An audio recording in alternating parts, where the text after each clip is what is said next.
And Major General Charles Bolden is a NASA administrator and was a colleague of Senator Glenn's and joins us now. And Major General, thank you for your time. Let's go back then to the early 1960s.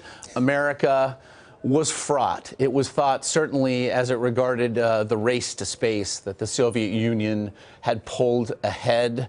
And so here come the Mercury 7, and there goes Friendship 7. What did that mission of John Glenn's mean to the country?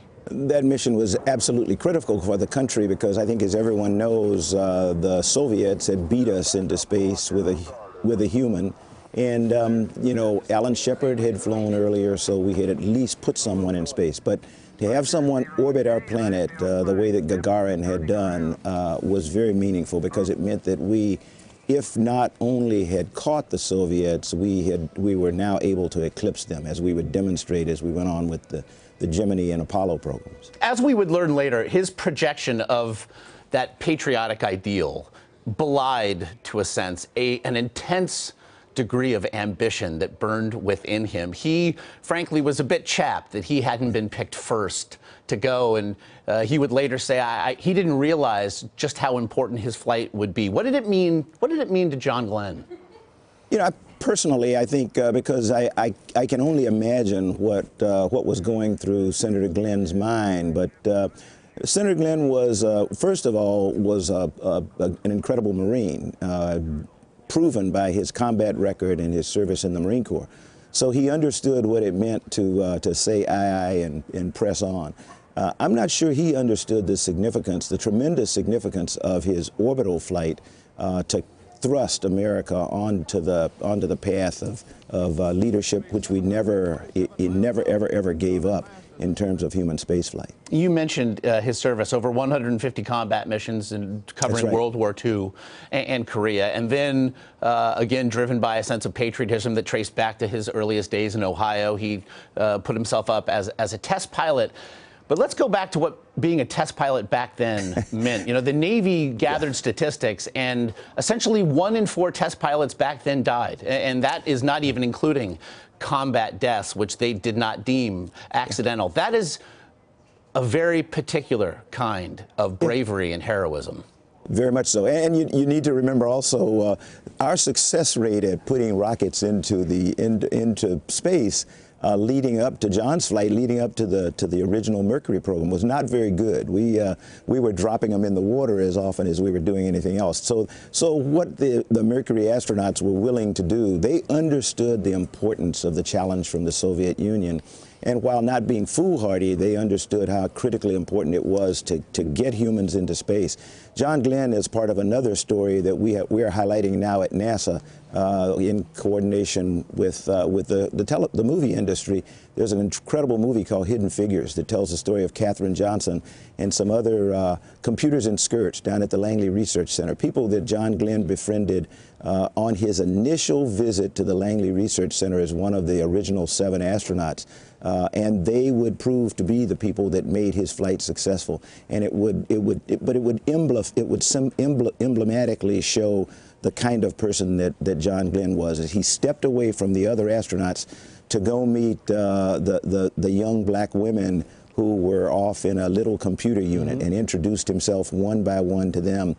They never forgot that. I don't think he ever forgot it, because there was a key tie between him and the human computers as he made his successful flight into space. We've actually done some stories about them, and they are to be heroes to the last, to be sure. You know, it was interesting. He would argue for a return to space, and only later would he also learn that President Kennedy, not wanting to risk an icon, forbid a return of his.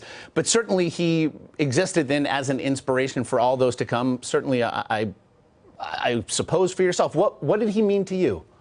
John Glenn was my role model, my idol. The good thing about going into the astronaut office when I did in 1980, you know, John Glenn was an icon already, but like all the other astronauts, he came back to the Johnson Space Center annually for his physical, and he never hesitated to come into the office and meet all of us snotty-nosed, young, aspiring astronauts and encourage us and tell us how important it was, the work that we were about to do.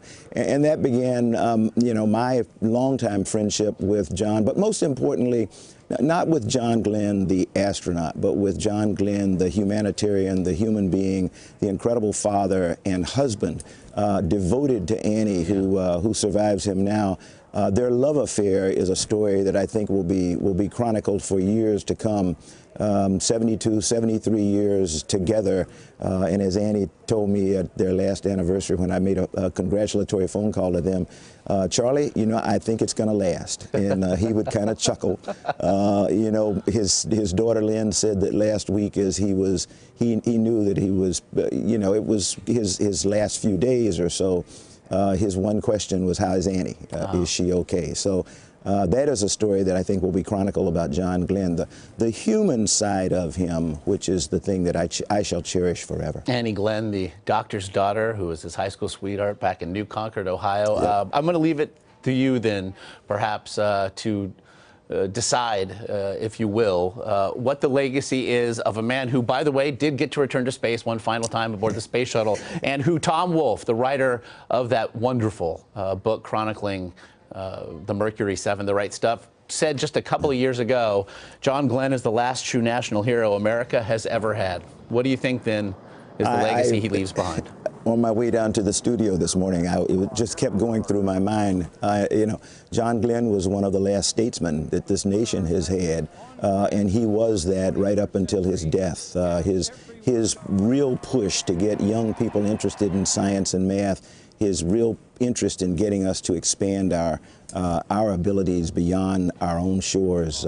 He shall be remembered for that for years and years to come. So I grieve with the family, but I just hope that the nation remembers the significance of an icon like John Glenn, who carried himself in a manner that when you watched him, you knew you were in the presence of greatness. When he returned to Earth in 1962, adults and children alike shed tears, and I'm sure there were a whole lot of tears shed yesterday when we learned of his passing at the age of 95. Major General Charles Bolden, cannot thank you enough for your insight today. Josh, thank you. Thank you very much.